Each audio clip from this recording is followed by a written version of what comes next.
Mari kita bawa hati kita menyembah Tuhan. Tinggalkan sejenak segala beban, rintangan, pikiran-pikiran yang membuat kita tidak dapat fokus hari ini. Sebelum kita mendengarkan firman Tuhan, katakan di dalam hatimu, pikiranmu, aku mau terima kebenaran-Mu Tuhan. Aku hidup sampai hari ini karena kebenaran-Mu memerintah dalam hidupku. Aku mau Tuhan ambil keputusan malam hari ini untuk Tuhan tunduk 100% kepada kebenaran firman-Mu. Biar Kau mendapati jalan hidup kami tidak menyimpang ke kanan, tidak menyimpang ke kiri. Tapi hati kami tertuju kepadamu Tuhan. Urapi hamba-Mu, urapi setiap kami. Kami tahu Tuhan ini waktunya firman Tuhan mendidik, menegur, mengubah hati kami, hidup kami. Kami percaya ketika kami pulang dari tempat ini hidup kami baru. Kami boleh memiliki cara pandang-Mu, pikiran-Mu, perasaan-Mu, perkataan-Mu, dan perbuatan-Mu. Sehingga dunia boleh melihat ada Kristus di dalam hidup kami. Terima kasih Bapa. Hanya di dalam nama Tuhan Yesus Kristus mari kita semua yang percaya sama-sama katakan amin. Haleluya. Shalom Bapak, teman-teman semua silakan duduk. Shalom. Bisa katakan kanan kirinya kamu luar biasa. Wajah Anda wajah penuh berkat semua ya. Senyumnya senyum ceria, senyumnya senyum sukacita. Kita percaya sukacita selalu mendahului mujizat. Amin. Katakan sukacita selalu mendahului mujizat. Tunggu sembuh dulu baru bersukacita atau bersukacita dulu baru sembuh. Punya duit dulu baru bersukacita atau bersukacita dulu baru punya duit. Tapi prakteknya gak gampang ya. Cemungut baru gak ada duit dikit ya. Nah malam hari ini kita mau belajar sama-sama. Tema Anda menarik sekali di dalam bulan ini adalah tentang bergiat di dalam Tuhan, beribadah kepada Tuhan.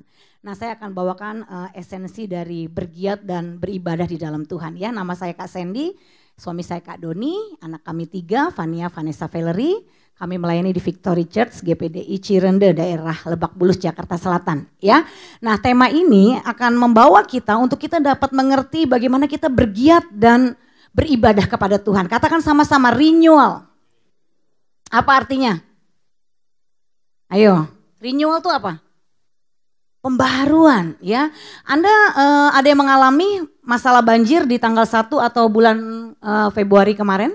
Akhir? Ada? Tidak ada ya. Tapi Anda tahu ya, masalah banjir itu sudah ada di dalam berita koran Kompas itu dari tahun 1967. Dari tahun berapa? 1967 udah dikasih tahu lewat gambar, lewat informasi, karikatur bahwa kalau susunan tatanan infrastruktur kota Jakarta tidak dibenahi maka one day akan terjadi banjir. Ya, dari 1967 ke 2020 berapa tahun? Ayo, yang matematika 10, saya 4 matematika. Hah?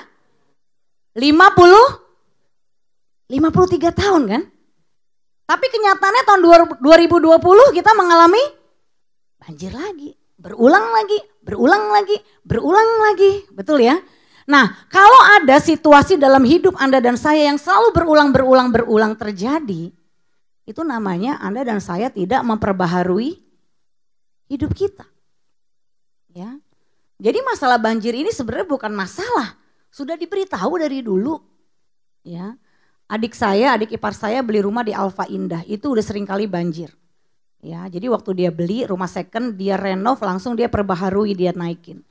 Jadi kemarin waktu kasus banjir, ya kiri kanan depan belakang banjir dia hanya menonton. Banjirnya tidak masuk ke halaman rumah pun tidak, tapi di depannya itu sudah sepinggang. Ya, kenapa? Karena adik saya mau memperbaharui, merenov, meninggikan, betul ya? Nah yang udah lama yang nggak mau direnov akhirnya selalu setiap tahun berulang kejadian banjir lagi. Nah pelajarannya apa teman-teman? Ya, kalau kita tidak pernah memperbaharui hidup kita, makanya jangan heran ya kegiatan rohani kita dari minggu ke minggu ini ya cuma sekedar rutinitas, betul tidak? Yang nggak ada dampaknya. Anda boleh rajin seminggu mungkin sampai 3-4 kali atau 5 kali, bahkan seperti saya pun mungkin setiap hari khotbah, mungkin sehari bisa khotbah berkali-kali pun. Tapi kalau saya tidak memperbaharui hidup saya, hati saya, Semuanya hanya sekedar sebatas kegiatan. Makanya banyak orang Kristen letih, lesu, lunglai, letoy, lebay, lemot, ya kan? Ujung-ujungnya baperan, apa artinya? Bawa perasaan, lama-lama jadi koper ya, korban perasaan, betul tidak? Pelayanan maju mundur on off gitu ya. Kalau lagi semangat on, kalau lagi enggak off gitu kan. Orang Kristen banyak yang tomat, kadang tobat, kadang kumat ya. Kok dipikir kurang apa sih kebenaran firman Tuhan, pembicaranya makin bagus ya, ibadahnya juga makin keren, pemusiknya canggih-canggih, tepuk tangan dong ya kan. Luar biasa ya. Anda semua juga luar biasa, sebelum makan sebelum ibadah sudah dikasih makan, tapi jangan ngantuk ya, penyakit manusia kan habis kenyang ngantuk ya kan. Nah tetapi kita coba pikirkan ya, kalau kita lakukan secara monoton ya, sesuatu yang terus menerus kita lakukan itu kan jadi sudah di alam bawah sadar kan biasa, katakan biasa. Jadi lama-lama kita nggak akan alami sesuatu yang membuat hidup kita berbeda. Ya, makanya yang namanya kita bergiat di dalam Tuhan, beribadah di dalam Tuhan, kita harus yang paling penting adalah memperbaharui hidup kita setiap hari. Kalau Anda tidak memperbaharui, Anda pasti malas nanti satu titik. Anda yang pelayan juga pasti bosen. Saya pun bisa berbalik meninggalkan panggilan Tuhan dan itu pernah kejadian. 2002 sampai puncaknya 2011. Hampir 10 tahun saya dan suami ya berbalik arah ya. Kenapa? Karena saya sadar satu titik mengalami titik jenuh. Ya, udah nggak semangat lagi. Apa sih yang mau gue capai? Gue mau ngapain sih? Ya, makin Anda masuk ke dalam dunia pelayanan, dunia gereja, Anda semakin tercengang-cengang ya, yang Anda tidak pernah duga itu terjadi. Kok orang gereja begini sih Kak? Di dalam gereja loh. Ya, orang sama-sama lagi berobat jalan, Anda kaget ya kan. Kita kan semua nih kan lagi berobat jalan kan. Betul ya? Gereja emang apa artinya? Bengkel kan? Kita nih dari orang-orang terhilang dalam gelap dibawa ke satu persekutuan anak-anak terang, betul tidak? Jadi kita nih di sini bukan semuanya udah baik. Saya sendiri pun lagi berproses, betul tidak? Kita sama-sama lagi berobat jalan, lagi diperbaiki, lagi terus dipulihkan, lagi terus menuju kesempurnaan Kristus, betul tidak? Nah, jadi kalau di dalamnya itu pasti ada banyak konflik-konflik, masalah-masalah, gesekan demi gesekan. Bahkan Anda mungkin akan kaget, kok orang yang Anda anggap berohani kok begitu perilakunya, kelakuannya, cara ngomongnya, cara sikapnya. Anda gak perlu kaget. Ya, itu semua akan membuat kita kadang-kadang ya down, mau mundur gitu ya. Yang tadinya semangat, jadi aduh kayaknya udah deh kalau modelnya kayak begini gue mundur aja deh. Orang tuh selalu siklusnya sama ya. Pasti di dalam kita bergereja dimanapun itu selalu terjadi 4 siklus. Yang pertama pasti kagum. Ya, katakan kagum. Ya, Anda baru masuk gereja kagum ya. Wow, keren ya. Musiknya, fasilitasnya, tempatnya, perhatiannya, ramahnya, ya pelayanannya, pengkhotbahnya, gembalanya, kagum ya kan? Coba lamaan dikit, pasti ntar kaget. Ya kan? Loh, kok begini? Kok begitu? Loh.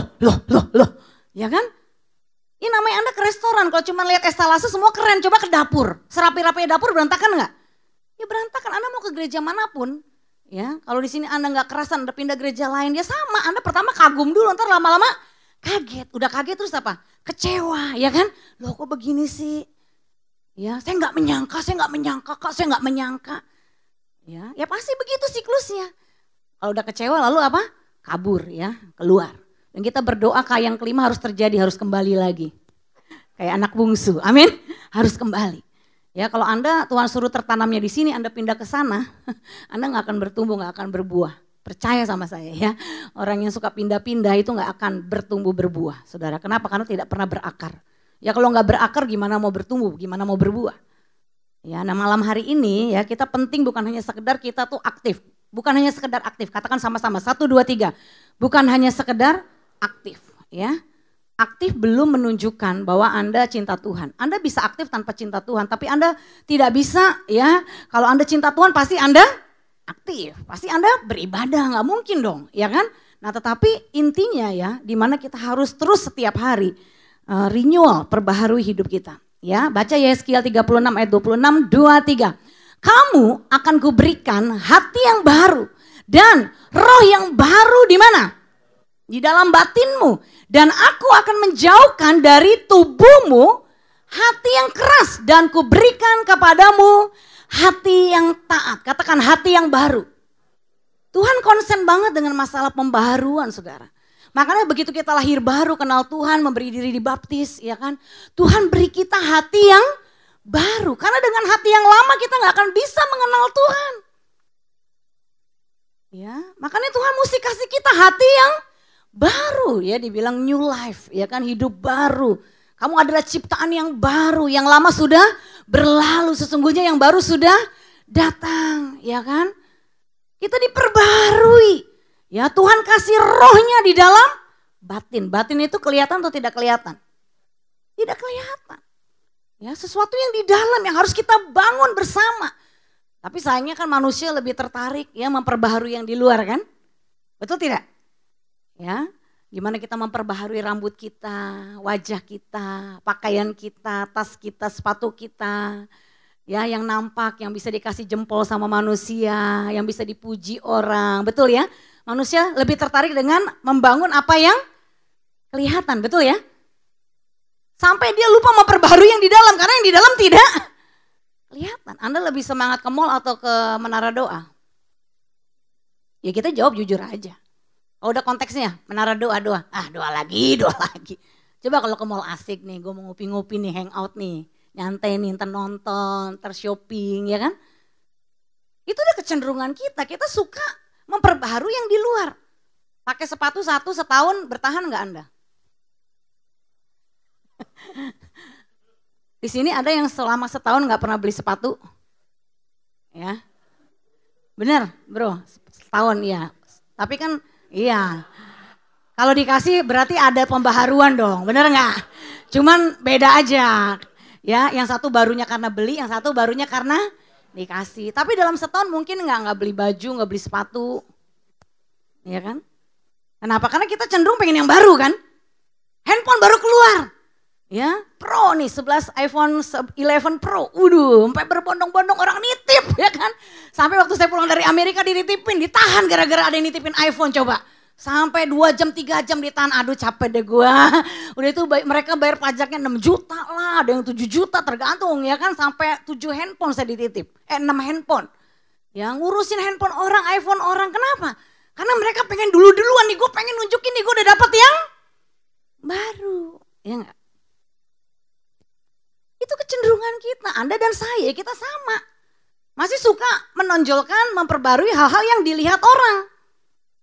Ya, dan ini yang Tuhan warning sama kita semuanya. Ya, kalau tujuan dan pencapaian hidup kita hanya memperbaharui terus yang terus dilihat, untuk kita mendapatkan pengakuan, pujian, kalau naik mobil baru rasanya semua orang akan lirik kita, betul nggak? Kalau kita pakai tas baru yang keren, yang branded, yang dikenal orang pasti akan ngelirik kita, ya kan? Waduh, kalau kita apalagi syukuran rumah yang baru, nanti orang pasti lirik kita. Anda beli rumah 10-20 M, sampai 100 M pun ya, malaikat di surga percaya nggak bersorak-sorai? Ya beneran serius ya kan. Tapi kalau Anda bawa satu jiwa baru untuk Tuhan, seluruh malaikat di surga bersorak-sorai, betul tidak? Tuhan tertarik dengan hal yang di dalam, keselamatan jiwa loh. Ya, Anda boleh buat event sebagus apapun tiap minggu, Anda mau kreatif, mau berubah. Tapi kalau setiap minggu gak ada jiwa yang dimenangkan, malaikat di surga gak bersorak-sorai. Loh ini serius, kita arahnya mau kemana? Kekristenan seringkali salah arah. Ya, kita terus memperbaharui musik, fasilitas, lighting ya. Kalau perlu nanti kita ganti gedung baru yang lebih keren, yang lebih wow gitu kan. Ya semua itu saya katakan tidak salah ya. Kalau ada berkatnya why not? Ya. Tetapi itu tidak membuat malaikat di surga bersorak. Sore kalau nggak ada jiwa yang bertobat, Tuhan tertarik dengan satu jiwa itu di dalam batin orang yang diperbaharui, dipulihkan. Anda masih nggak punya kerinduan setiap minggu bawa teman Anda pulih, ketemu Tuhan? Atau Anda hanya sekedar asik, antar gue datang nih, gue mau nikmatin hadirat Tuhan, ibadah, gue mau pelayanan. Ya itu pun Anda kegiatan Anda sudah salah arah, udah nggak ada fokus. Kalau semua Anda fokus, aduh Tuhan, aku tahu nih Tuhan, aku harus diperbaharui. Aku selama ini hanya sibuk bekerja, ya kan? Aku cari uang, aku nggak fokus lagi menginjil, nggak fokus lagi melayani jiwa. Kalau Anda diperbaharui, Tuhan kasih visi yang baru, betul tidak? Tuhan kasih hati yang baru, hati yang penuh belas kasihan, hati yang bisa menangisi jiwa-jiwa. Wow, saya percaya kalau setiap minggu Anda selalu diperbaharui, Pembaharuannya hanya nggak terjadi yang di hal-hal kelihatan. Amin. Tapi kemenangan jiwa itu akan terjadi banyak sekali, saudara. Ini yang saya dan suami dan kami gereja lagi terus menyadari. Apa sih yang kita mau bangun dalam hidup kita? Kalau yang hanya kita bangun hal-hal yang kelihatan, ya itu sama dengan kayu, jerami, ya kan kalau di Alkitab, ya yang nampak, ya kan. Kalau yang nggak kelihatan tuh emas, batu permata, perak, itu kan di dalam bumi kan, nggak kelihatan kan. Kalau yang di atas kan yang kelihatan. Kalau kita hanya bangun terus yang kelihatan, yang hanya bisa dinilai orang keren, ya dengan segala macam sekarang sosmed yang sudah berkembang, YouTube segala macam, orang bisa saksikan kita di mana-mana. Tapi kalau hanya sekedar pencapaian itu, kita udah salah arah. Setuju?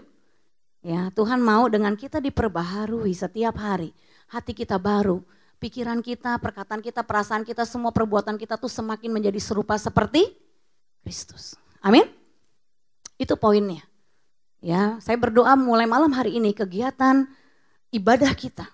Ya, ibadah bukan 2 jam Anda duduk diam, ya, tapi ibadah justru setelah 2 jam. Saya mau kasih tahu sekali lagi. Ibadah bukan hanya Anda dan saya duduk diam dengan apapun tanggung jawab kita di sini. Ada yang jemaat, ada yang pelayan. Tapi ibadah yang sesungguhnya adalah setelah kita pulang dari duduk 2 jam. Setuju? Itulah ibadah.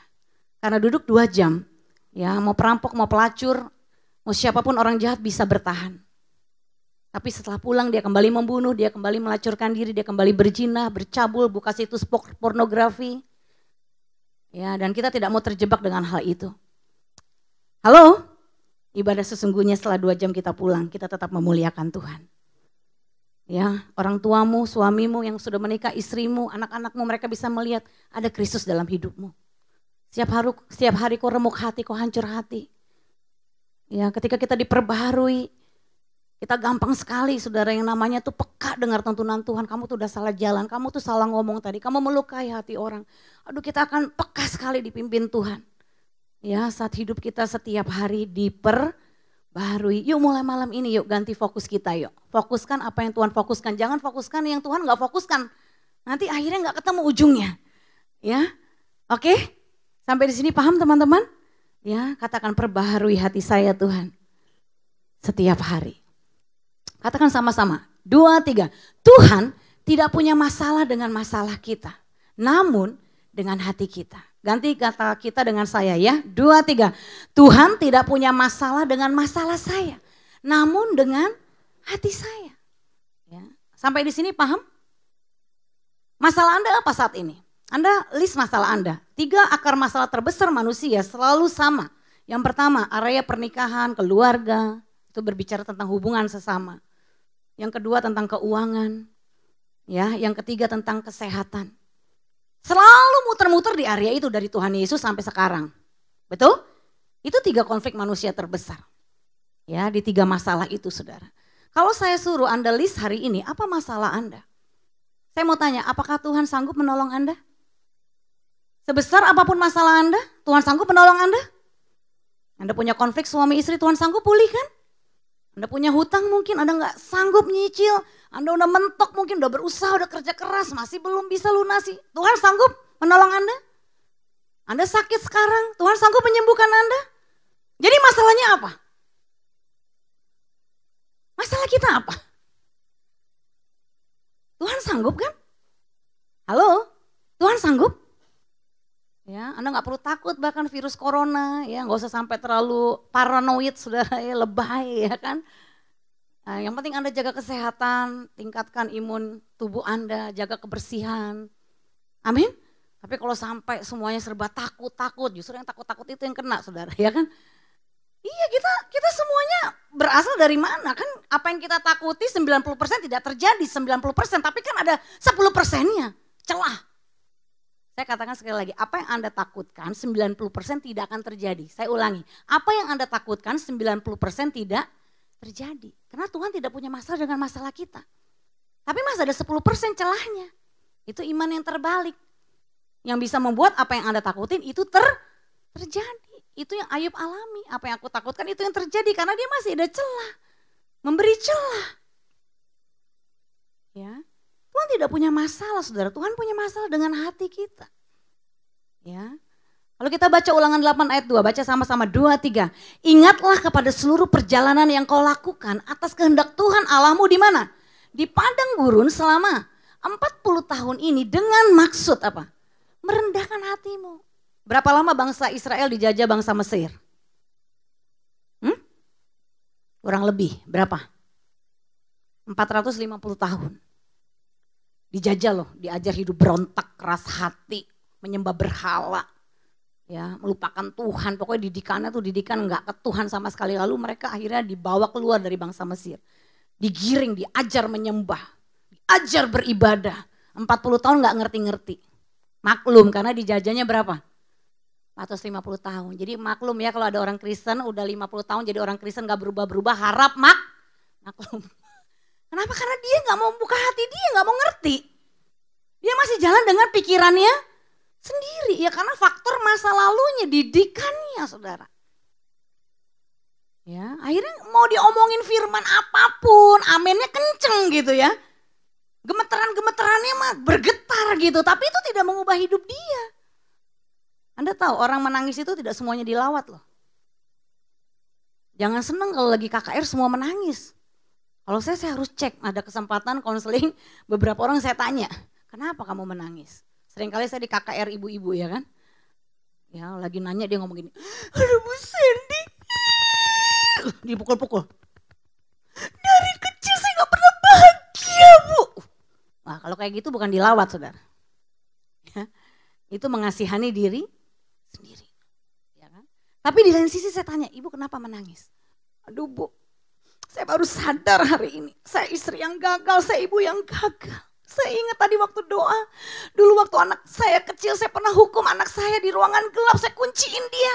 Anak saya teriak manggil-manggil saya, mama, mama, saya gak peduliin dia. Tuhan tadi ingatin semua peristiwa itu, saya mau bertobat Bu, saya mau memperbaiki hidup saya. Nah itu baru dilawat. Airnya sama keluar dari 3 jalur, ya, air mata, air ingus, air liur. Tapi belum tentu membawa perubahan. Makanya jangan terlalu fokus ke fenomena-fenomenanya. Ya. Coba lihat buahnya. Amin. Fenomena bisa luar biasa tapi kalau buahnya nggak menunjukkan ada perubahan, ya berarti fenomenanya hanya sekedar ya fenomena, ya cuman itu sekedar manipulasi manusia. Ya nggak asli. Tapi biar nggak ada fenomena, tenang, ya kan. Waduh tapi tiap hari semua makin cinta Tuhan, semua saling sharing firman, komsel makin rame, ya kan. Jiwa makin banyak bertobat, wah itu luar biasa, betul tidak? Itu luar biasa. Ya, orang tuh kalau diperbaharui setiap hari nggak mungkin nggak berdampak. Halo? Ingat tujuan tuh, jadi kalau Anda dalam beban berat nih, apapun persoalan Anda hari ini yang membebani Anda, udah simple, jangan dibuat ruwet. Ya, gak usah gede-gedein masalah dari Tuhan tuh gak pernah besar. Tuhan bilang pencobaan-pencobaan yang kamu alami itu pencobaan yang biasa. Jangan dibesar-besarin. Amin. Gak ada masalah saya berat besar, masalah saya berat besar. Oh kata Tuhan gak ada. Itu pikiranmu. Pikiranmu boleh dikatakan salah berarti tidak cocok dengan firman. Pencobaan yang kamu alami kata Tuhan biasa, kamu pasti sanggup. Karena Tuhan kasih kamu kekuatan. Amin. Jadi kalau punya masalah yang kamu rasakan berat teman-teman, apa yang harus kita ambil sikap kita? Cepat aja rendahkan hati, saudara ngomong di hati Tuhan. Lewat masalah ini, apa yang Tuhan mau perbaharui dalam hidup saya? Halo, susah ngomong begitu? Tuhan, saya tahu, saya harus belajar. Amin? Saya harus bertumbuh. Lewat konflik ini, saya mau menjadi dewasa Tuhan. Itu namanya sikap merendahkan hati. Karena tujuan semua masalah cuma satu, merendahkan hatimu. Udah direndahin gak rendah-rendah. Itu kan problem kan. Ada orang udah miskin, ya kere, sombong ya minta ampun kan. Ya kadang udah direndahin pun gak rendah-rendah, ini persoalan saudara. Terjadi sebuah perbedaan pola pikir saudara. Ya, ganti kata kita dengan saya, 2, 3. Tuhan ingin berurusan dengan hati saya lebih daripada masalah saya. Tuhan ingin berurusan dengan hati saya lebih dari masalah saya. Tapi masalahnya saya ingin apa? Tuhan berurusan dengan masalah saya dulu. Baru dengan Hati saya, Tuhan saya janji deh Tuhan kalau saya dapat kerjaan, Tuhan saya janji deh Tuhan. Aduh kalau saya dapat kerjaan saya akan semakin setia melayani-Mu Tuhan. Ya, rajin menara doa dapat kerja, gak pernah ikut doa lagi. Alasannya aduh udah gak bisa sekarang harus ketemu customer. Lihat, ya kan? Kita kan suka gitu sama Tuhan. Anda lebih sering datang sama Tuhan menyembah bawa hati atau bawa masalah? Cara jujur semuanya rata-rata. Bawa hati atau bawa masalah? Lebih ngeresep doa kalau bawa air mata gampang mengalir. Apalagi kalau tadi habis dihina seseorang, direndahkan seseorang. Gampang kan kita kan terhanyut, betul kan? Dengan perasaan kita yang begitu sakit. Ya, belum angkat tangan udah netes saudara. Belum dengar firman udah nangis. Tetapi kita ternyata tidak bawa hati kita. Pemicunya masalah kita. Ya makanya Anda dan saya ketemu Tuhan kan bukan di masa senang kan. Siapa di sini ketemu Tuhan di masa senang? Ada kesaksian yuk. Saya pengen dengar kesaksian orang yang ketemu Tuhan di masa senang. Kalau ditanya, bagus juga nih tim video ya. Buat kesaksian semua jemaat BIC.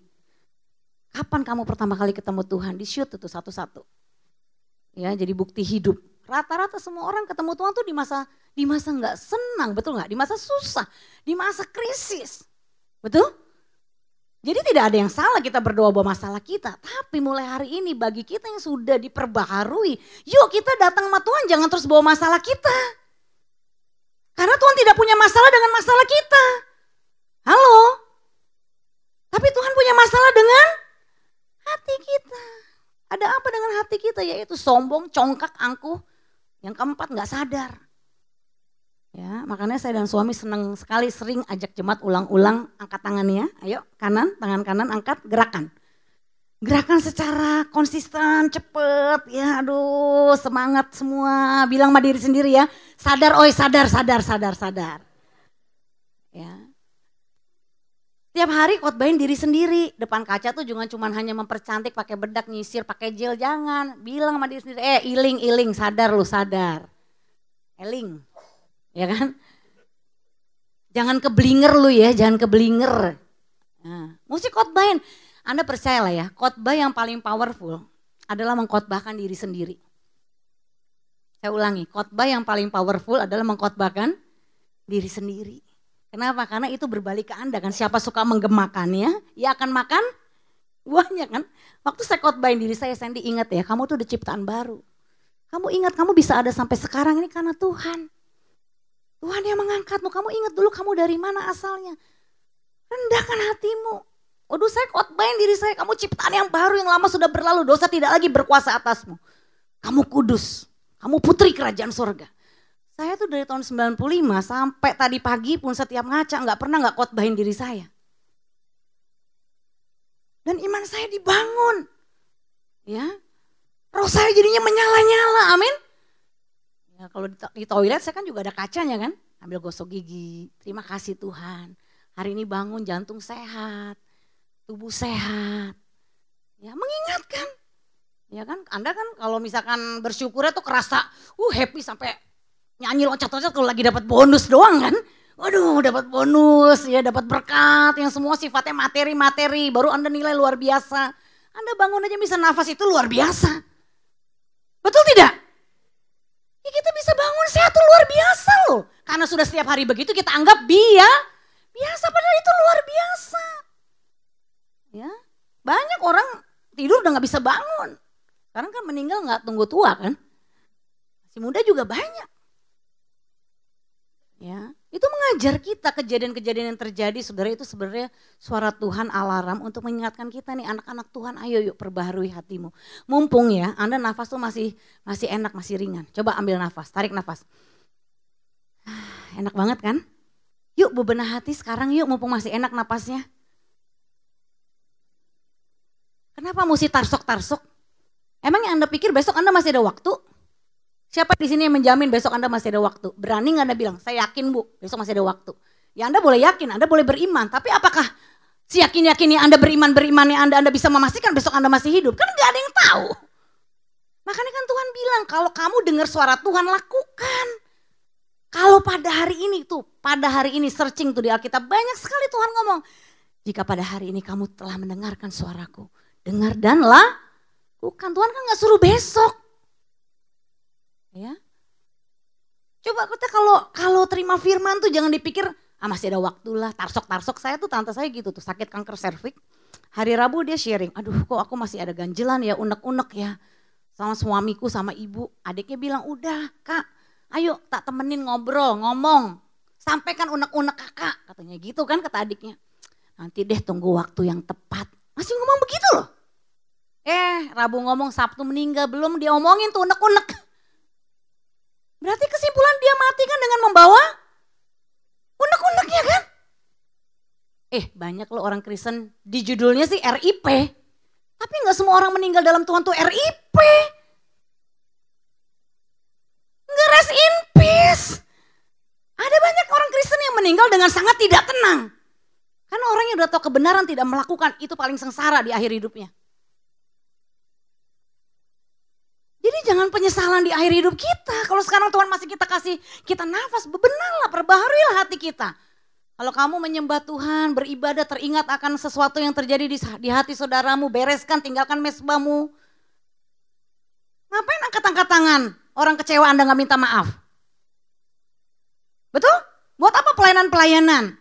Sama orang tua di rumah gak ngomong. Dendam terus sama orang, kecewa terus sama orang. Lu kita kan harus konsekuen dong, betul tidak? Tuhan tidak punya masalah dengan masalah kita, Tuhan punya masalah dengan hati kita. Pikiran kita dengan pikiran Tuhan tuh terlalu jauh langit dan bumi. Tuhan fokus hati, kita fokus masalah. Coba kita satuin sekarang, Tuhan gak bisa cocokin kita harus cocokin Tuhan. Amin. Setiap hari perbaharui hati kita, makanya pagi tuh bangun tuh cari Tuhan, jangan tergesa-gesa. Kalau memang jam 5 harus berangkat ya jam 3:30 harus bangun. Menyembah Tuhan, minta perbaharui supaya pikiran ini waras saudara. Ya kan? Kalau pikiran tuh udah gak waras, orang tuh ya akhirnya apa, semua serba saling menyalahkan. Ya kan? Gara-gara kamu nih, saya hancur karena kamu. Itu udah gangguan jiwa loh. Ya, Anda tahu kalau jiwa kita udah terganggu, kita cenderung pasti menyalahkan orang. Ciri-ciri gangguan jiwa, ya, itu kenapa cemas, panik, takut mulai datang. Kita mulai melihat sumber masalah kita adalah orang lain. Itu udah gangguan. Kalau Anda orang waras, masih normal, Anda bisa introspeksi. Begitu ada masalah Anda bisa berpikir jernih. Oh iya, apa yang aku harus sikapi ya? Aku mesti belajar apa nih? Suamiku kasar sama aku, sebaiknya aku gimana sama dia? Istriku bawel, cerewetin aku tiap hari, intimidasi aku, sebaiknya aku harus gimana ya Tuhan? Itu orang masih waras, dia mencari solusi yang terbaik bagaimana? Apa yang aku harus rubah? Aku gak bisa tuntut dia. Aku yang harus berubah, itu masih waras. Tapi kalau udah gangguan jiwa, lu harus berubah. Sebelum lu berubah, gua gak berubah. Itu udah gangguan saudara.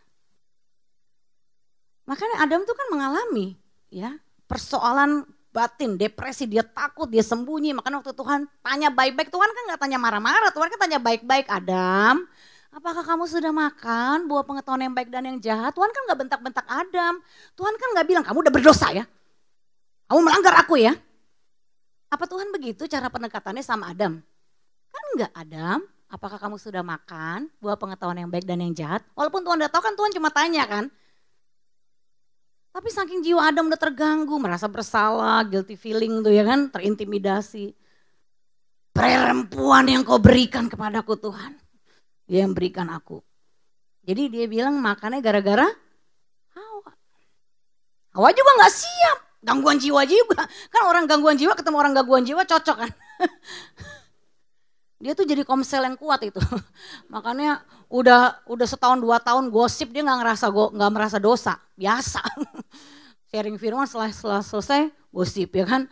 Udah habis doa berkat, amin, baru di pekarangan gereja tetap gosip ya kan. Ngomongin orang, dia udah kalau orang udah gangguan jiwa ya dia nggak merasa itu masalah, biasa aja kali. Emang hari-hari gue udah begitu. Banyak kan orang Kristen gitu, sesuatu yang nggak normal dibuat normal. Coba suami istri setiap hari cekcok bangun tidur, lu, dia anggap biasa, betul tidak? Kita yang nggak bisa ngeliat, kaget. Saya aja dengar suami istri ngomongnya lu, gue kaget. Tapi untuk sebagian suami istri, lu gue tuh wajar. Emang hari-hari dia lu gue. Tapi buat saya yang setiap harinya sayangku, cintaku, begitu dengar lu gue, kok begitu ya sama lakinya ya? Kadang-kadang lu mata lu di mana? Kok bisa begitu ya suami istri? Ya buat saya gak wajar, buat dia wajar. Kenapa? Memang hari-hari dia begitu.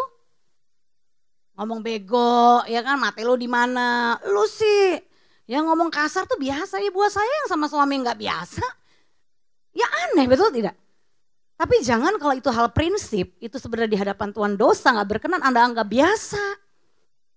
Jangan menormalkan hal-hal yang nggak normal. Kita harus kembali normal, amin. Makanya fokus ke pembaruan hati supaya kita waras. Ya, coba angkat tangan kanannya semua. Yuk, apa? Sadar. Ya, cara berpikir kita nih loh harus menyesuaikan kepada cara pikir Kristus. Jangan mau nuntut Tuhan yang harus menyesuaikan kita. Kita yang ikut Tuhan, bukan kita yang atur Tuhan. Sampai di sini paham ya? Oke, intinya apa? Ayo 2, 3. Tidak ada yang lebih penting dan menarik bagi Tuhan selain dari hati saya. Jadi kalau Tuhan tertariknya sama hati, kenapa Anda tertariknya dengan yang lain? Makanya penting sekali sebelum Anda datang ke ibadah, kebaktian.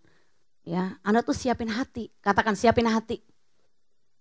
Ya, benar saudara, harus benar-benar dengan sikap hati yang benar.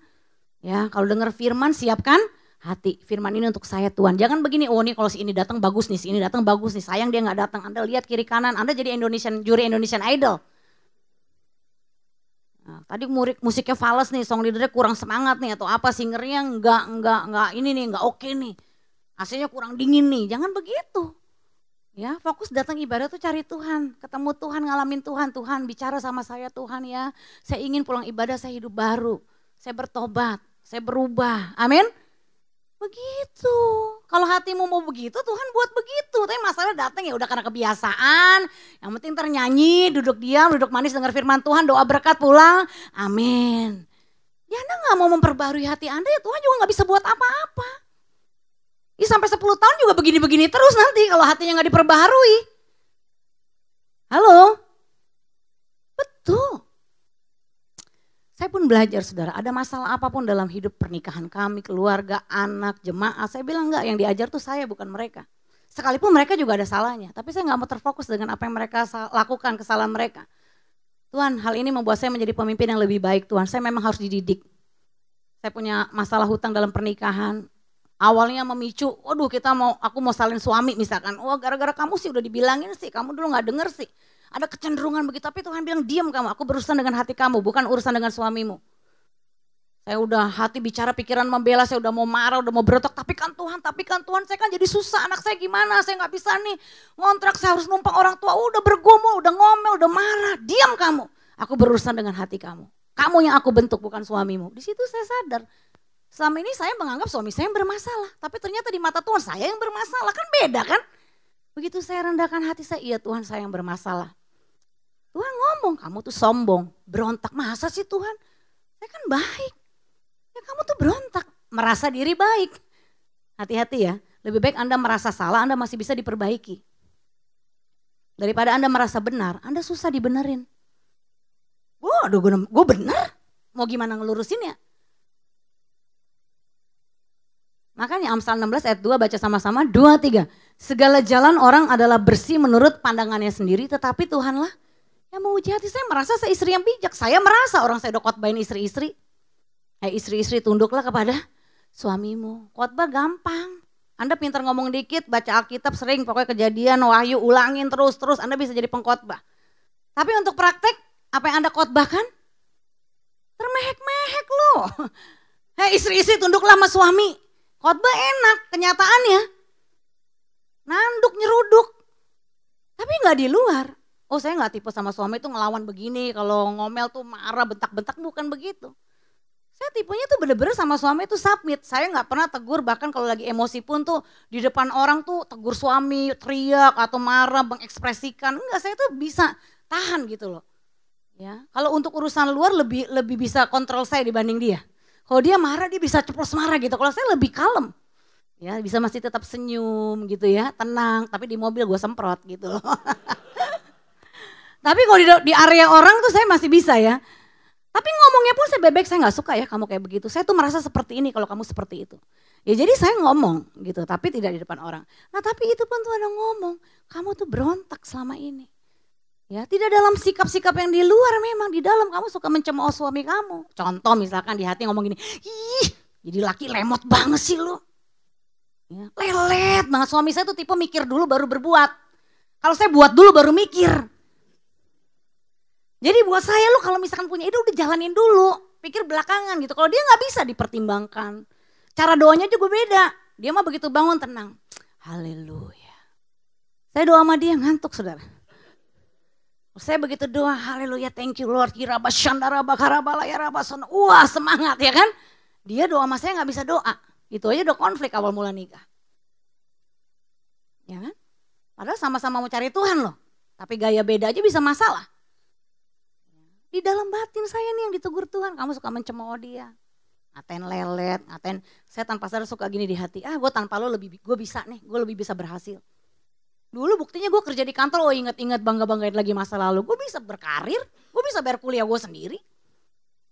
Mungkin gue tanpa lo gue lebih hebat. Nah itu tanpa sadar di dalam batin. Emang suami gak tahu. Makanya waktu saya minta maaf suami saya juga agak mikir. Kamu berontaknya apa ya sayang?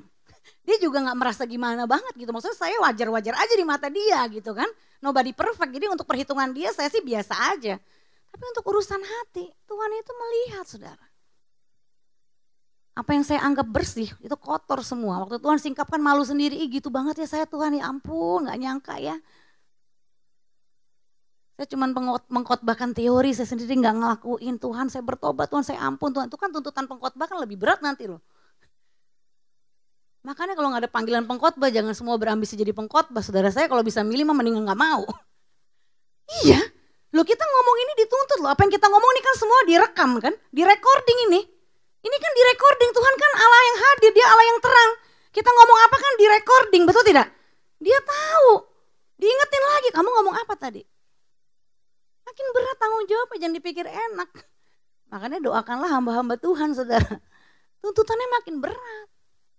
Bagi yang sudah mengajar itu harus dituntut lebih berat. Ya, apalagi Amsal 17 ayat 3. Kui adalah untuk melebur perak dan perapian untuk melebur emas. Tetapi Tuhanlah yang lagi-lagi yang diuji hati. Betul? Lu sampai dilebur loh saudara. Waduh. Makanya saya suka ya Sadrak Mesak Abednego itu ciri-ciri orang yang benar-benar ya ibadahnya tuh kegiatan di dalam Tuhan itu bukan hanya sebatas badannya dia doang kelihatan tuh. Tapi sampai hati dia tuh udah bener-bener nyatu sama Tuhan. Ya, sampai dia kalau menyembah tuh dia ngomong gini, Tuhan sekalipun Tuhan tidak tolong kami tetap menyembahmu. Itu levelnya itu saudara, level doanya mereka tuh gak lagi minta tolong. Ya, kalau Anda level doanya setiap hari minta tolong, Anda sama seperti orang-orang yang ke Gunung Kawi sebenarnya. Cuman bedanya Anda lebih kelihatan suci aja. Emang orang ke Gunung Kawi ngapain? Ya kan? Naik ke jabatan, naik kedudukan, dapat duit, ya rumahnya laku. Oh, ke dukun-dukun lah tuh, ke feng shui kan, ke suhu-suhu. Ya gimana caranya? Sampai teman saya udah Kristen nih, buat persekutuan doa tiap minggu masih ke feng shui. Dibilang ini lu kalau mau sukses lu harus kawin 3 kali. Dia turutin kawin 3 kali loh. Udah Kristen loh, setiap minggu ikut persekutuan loh. Dia emang undang hamba-hamba Tuhan untuk hadir loh. Ini gak main-main nih akhir zaman. Ya. Orang mentalnya gitu. Maunya sukses, maunya terkenal, maunya dipuji. Cari pengakuan, cari pembuktian diri. Ya sama. Makanya datang ke rumah Tuhan jangan mentalnya minta ditolong. Ya nanti suruh Kak Doni yang khotbah ditolong atau dilatih Tuhan. Itu beda banget saudara, beda banget. Pelatihan Tuhan itu membentuk apa? Karakter kita. Kalau pertolongan Tuhan itu apa? Ya hanya sekedarnya aja udah. Kalau Anda nolong orang gimana? Ya semampu Anda kan? Tapi kalau Anda memang dilatih sebagai pemenang, Anda berhak menerima reward-rewardnya. Pemenang Indonesian Idol, juara 1 dapat apa? Mobil, dapat uang 150 juta. Ya dia bukan sekedar dapat itu, dipersiapkan memang dapat jatah orang yang menang. Makanya di surga nanti jangan heran saudara ya. Yang mahkotanya banyak itu orang-orang nggak terkenal di bumi. Ntar Anda kaget kok di surga. Ih siapa dia ya? Gue kok nggak kenal dia dulu. Tapi dia di sana mahkotanya banyak. Kalau Anda melakukan sesuatu udah dipuji orang, kata Tuhan kamu udah terima upahnya. Terlalu banyak orang-orang yang melakukan di belakang layar yang gak pernah dipuji orang. Tapi mereka punya hati tulus mengasihi Tuhan. Nanti lihat mahkotanya besar saudara. Ya, makanya saya nggak pernah bangga untuk jadi terkenal dan itu bukan goal hidup saya, saudara. Ya, belum tentu kalau kita terkenal nanti kita dikenal Tuhan. Tisu tuh dipakai Tuhan. Maksudnya tisu dipakai kita, tapi kan untuk dibuang kan. Jadi artinya jangan bangga kalau kita dipakai Tuhan. Bukan setiap orang yang berseru kepadaku Tuhan, Tuhan. Aku sudah bernubuat, aku sudah mengusir setan, aku sudah menyembuhkan orang sakit. Tapi Tuhan tetap bilang, aku tidak kenal kamu. Nyala kamu sekalian, hai pembuat kejahatan. Itu sama seperti kita pakai tisu dan akhirnya kita buang juga. Jadi masalahnya hati kita diuji. Waktu Anda hari ini ngomong, siapa di sini mengasihi Tuhan? Aku mengasihi Tuhan, Kak. Langsung Tuhan uji, bener gak kamu mengasihi Tuhan? Sadrak, Mesak, Abednego tuh teruji. Masuk ke dapur api, betul tidak? Waktu dia mengasihi Tuhan, menyembah Tuhan sungguh-sungguh, mempersembahkan hidupnya buat Tuhan. Dia bertekun, dia bergiat di dalam Tuhan. Apa dia luput dari dapur api? Kan tetap masuk kan? Tapi dapur api gak bisa membunuh mereka. Malah mereka nari-nari berempat di sana, betul tidak? Yang lempar mati dia nari-nari di dalam dapur api, betul tidak? Satu rambut pun gak ada yang terbakar. Itu orang-orang yang teruji itu seperti itu. Ya Tuhan, Engkau mengenal aku, Engkau melihat aku dan Engkau menguji bagaimana hatiku terhadap Engkau. Tuhan kenal loh kita. Ini malam ini ya, Tuhan men-zoom hati kita. Di zoom satu-satu sama Tuhan. CCTV dunia aja canggih teman-teman. Apalagi CCTV kerajaan sorga. Di zoom semua. Mulut Anda berkata apa, mulut Anda bernyanyi apa, Tuhan zoom. Cocok gak itu di mulut sama di hati? Kalau manusia ngomong di mulut A, ngomong di hati B. Kita bisa membohongi orang tersebut, betul? Tapi kalau Tuhan dia zoom. Oke, kamu ngomong begitu, hati kamu cocok gak? Di zoom, diuji saudara. Dia kenal kita kok. Gak bisa dimanipulasi Tuhan, gak bisa disogok dia, betul? Dia seada-adanya Anda, dia tahu kita. Ya, Yeremia 17 ayat 10 baca. Aku Tuhan yang menyelidiki hati, yang menguji batin untuk memberi balasan kepada setiap orang apa? Setimpal dengan tingkah langkahnya, setimpal dengan hasil perbuatannya. Dia arah yang memberi balasan. Jadi kalau Tuhan zoom hati Anda sungguh-sungguh, murni, tulus, Anda perbaharui setiap hari, Anda terima balasannya. Makanya banyak orang ngomong gini, Kak saya udah kasih perpuluhan, saya udah kasih untuk bangun rumah Tuhan, saya udah melayani Tuhan, saya udah beri segalanya buat Tuhan, tapi kok hidup saya begini-begini aja gak berubah. Itu kan yang nampak. Betul tidak? Yang nampak kita kasih perpuluhan, yang nampak kita kasih persembahan, yang nampak kita bangun gereja. Itu yang nampak semua, tetap ada yang lihat juga kan, tetap ada yang tahu juga kan.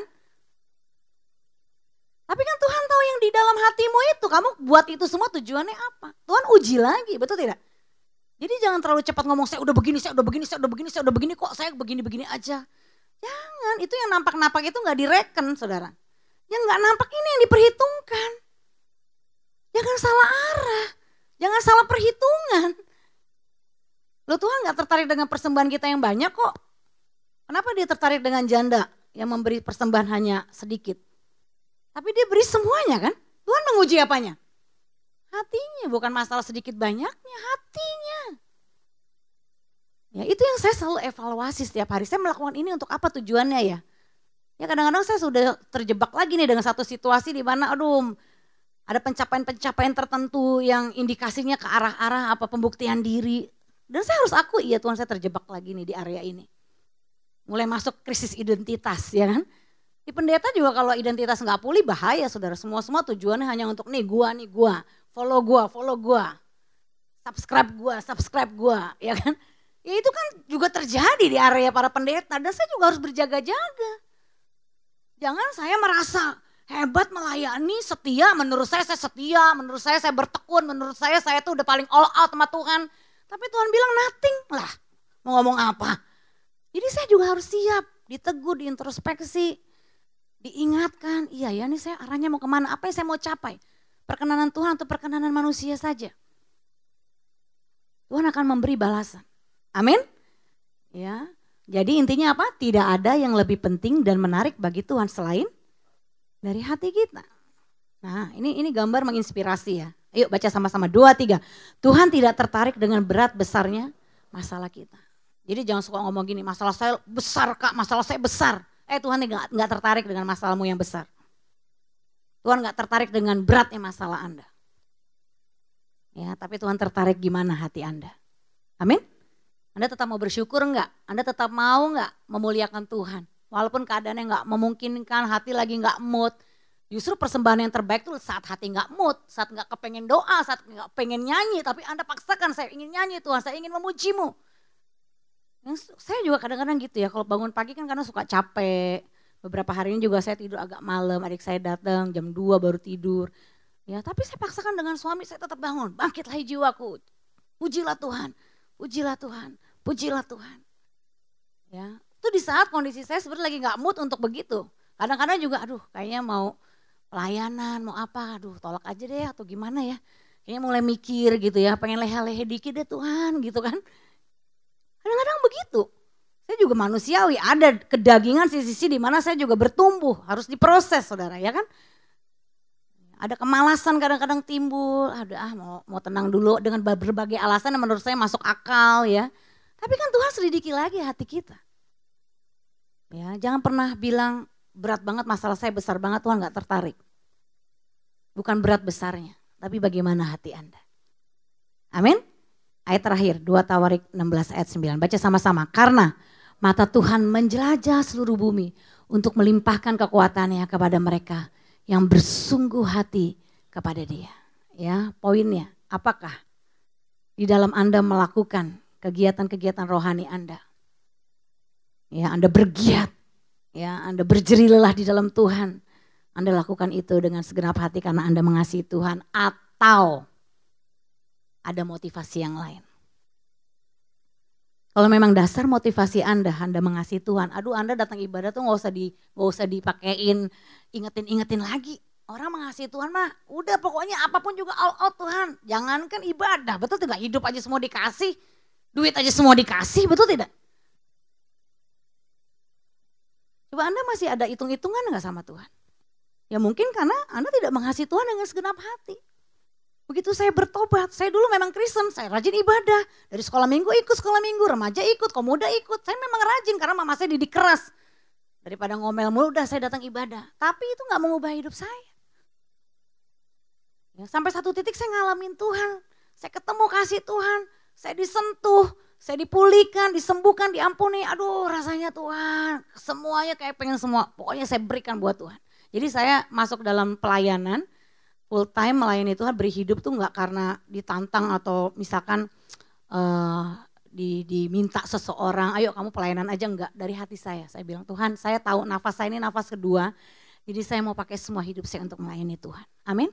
Dan dari tahun 95 sampai hari ini saya konsisten. Saya hampir tidak pernah melalaikan satu kali ibadah pun. Nggak pernah deh. Sakitnya saya walaupun saya demam aja, nggak tahu Tuhan tuh kasih kekuatan aja untuk saya bisa tetap hadir, melayani. Ya dari puji Tuhan dari tahun 95 sampai hari ini semua tuh bener-bener gak pernah saya alasan. Baik juga saya punya anak 3 pun, rumah saya di Bekasi, ibadahnya tuh di Cirende. Saya masih ada ibadah tuh jam 6 pagi loh.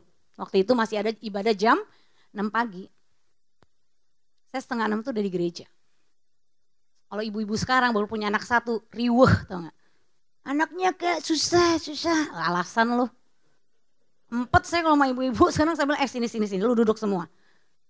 Bukan karena saya pendeta loh, saya punya anak 3 saya datang ibadah setengah 6 pagi. Bukan, karena saya mengasihi Tuhan. Banyak kok pendeta juga udah ibadah dia gak datang-datang. Kan bukan karena status saya pendeta berarti kan. Kalau cuma karena status pendeta apakah bertahan sekian lama saya bisa datang setengah 6 pagi bawa 3 anak? Enggak, saya lakukan karena saya mengasihi Tuhan. Gak peduli Tuhan, baru datang setengah 6 pagi, jangan setengah 6. Suruh jam 2 pun saya pernah menara doa 24 jam, saya bagian jam 2, jam 3, saya semangat. Sambil jalan pun menangis Tuhan, aku mengasihimu, aku tahu hidupku semua ada karena anugerahmu. Aku gak bisa balas kasihmu Tuhan, ini gak seberapa Tuhan. Saya bisa lakukan itu dengan hati yang gimana ya, udah gak ngitung-ngitung lagi. Habis nikah dapat angpau, kata Tuhan kasih misi ini, kasih buat rehab ini. Aduh Tuhan apa yang saya punya semua diminta, kapan saya punya? Kadang-kadang saya mikir gitu loh, sampai hari ini pun masih begitu. Baru hari Minggu kemarin. Tuhan tantang saya, kamu berani gak kasih itu? Aduh Tuhan kalau saya kasih gimana nih, masih ada kebutuhan ini. Sambil nangis saya. Kadang Tuhan harus teguh dengan berbagai cara. Tuhan kalau semuanya saya punya diminta terus, suruh ngasih ini, ngasih itu, kapan saya punyanya? Kadang-kadang saya begitu loh. Tapi mungkin itu didikan Tuhan buat saya. Ya setiap kita berbeda, gak bisa copy paste, Anda punya didikannya sendiri. Kalau hati Anda sungguh-sungguh diperbaharui, Tuhan akan mendidik Anda. Karena Tuhan tahu bagian area mana yang Anda harus dididik. Setuju? Kalau Anda mengasihi Tuhan, aduh jangankan ya cuma seminggu sekali, setiap hari pun Anda rela. Amin. Jadi poinnya bukan harus kalau dia wajibkan begitu jadi nggak enak saudara. Anda juga harus baca firman, harus saat teduh. Kalau harus lama-lama boring nggak? Garing. Tanpa cinta semua garing, betul ya. Tapi kalau dengan cinta semua kita nikmati. Amin. Sekarang masalahnya bukan wajib-wajibnya dulu deh. Anda bergiat sama Tuhan, Anda beribadah sama Tuhan, dasarnya apa, motivasinya apa. Kalau sentuhannya karena Anda mencintai Tuhan, aduh gak usah diomongin, gak usah disuruh-suruh, Anda akan beri semuanya untuk Tuhan. Apa yang bisa saya bantu supaya pekerjaan Tuhan maju? Apa yang masih kurang? Saya mau lakukan. Amin. Kalau semuanya kompak, saya percaya BIC pasti maju. Jiwa-jiwa pasti bertobat. Banyak semua cari Tuhan. Kenapa? Ya karena Anda mengasihi Tuhan. Orang mengasihi Tuhan selalu melihat orang yang terhilang itu punya beban, punya belas kasihan, akan telepon dia, akan peduli dia, kunjungi dia, ajak dia datang. Lama-lama kan semua penuh di sini. Anda percaya nggak bahwa BIC ini bisa ibadah sampai atas? Why not? Bisa. Kenapa nggak bisa? Siapa yang mau dipakai Tuhan? Ya Anda semua lah. Kalau Anda mengasihi Tuhan untuk buat semua ini penuh, gampang saudara. Itu nggak masalah buat Tuhan, buat tempat ibadah ini penuh. Masalah gitu buat Tuhan? Ya masalah hati Anda nggak pernah peduli mereka. Anda hanya sibuk urusan Anda sendiri. Datang komsel mikir, datang doa mikir, mau pelayanan aja mikir. Ya gimana? Tuhan juga nggak bisa buat apa-apa. Jangan doa, datangkanlah utara, timur, barat, selatan, datangkanlah jiwa-jiwa. Kata Tuhan pergi. Lu suruh datang mulu lu. Gue suruh lu pergi, lu suruh datang. Nggak cocok gitu loh. Ayo peduli mereka. Nanti kalau Anda udah begitu masalah datang itu nanti ada waktunya saudara. Ya saya dengar kesaksian sebuah gereja tahun 2018 itu 1:3. Jadi kalau ada 1 jiwa lama itu 2 jiwa baru. Kenapa itu nggak bisa terjadi di tempat saya dan Anda? Itu pun saya lagi perbaiki, saya lagi evaluasi. Saya juga sadar, saya juga harus berubah. Halo, amin. Kita semua harus berubah, amin. Kita semua harus diperbaharui. Tidak ada yang lebih penting dan menarik bagi Tuhan selain dari hati kita. Amin. Ya, yuk kita bangkit berdiri. Dengan Kristus. Aku memberkati umat-Mu Tuhan yang hadir malam hari ini. Biarlah kebenaran firman-Mu mencerahkan, menerangi mata hati kami. Kami mau pulang dari tempat ini dengan hati yang baru. Kasih-Mu menyertai kami. Kasih-Mu mengubah hidup kami. Kasih-Mu membuat kami tidak akan pernah Tuhan tidak bisa tahan hidup kami untuk kami tidak melayani-Mu. Kami akan Tuhan haus akan Engkau. Kami akan rindu senantiasa melayani-Mu. Bahkan tanpa diminta, tanpa dipaksa kami akan memberi diri untuk melakukan apa yang menyenangkan hati-Mu Tuhan. Kami akan bangun pagi melakukan saat teduh kami, baca firman, doa kami bukan karena terpaksa, bukan karena kewajiban agamawi. Tapi karena hati kami mengasihi-Mu Tuhan. Kami rajin, kami bertekun di ibadah, kami bergiat dalam pekerjaan Tuhan. Itu semua karena hati kami mengasihi-Mu. Terima kasih Tuhan. Kami serahkan seluruh hidup kami ke dalam tangan-Mu. Hanya di dalam nama Tuhan Yesus Kristus kita semua yang percaya sama-sama katakan amin.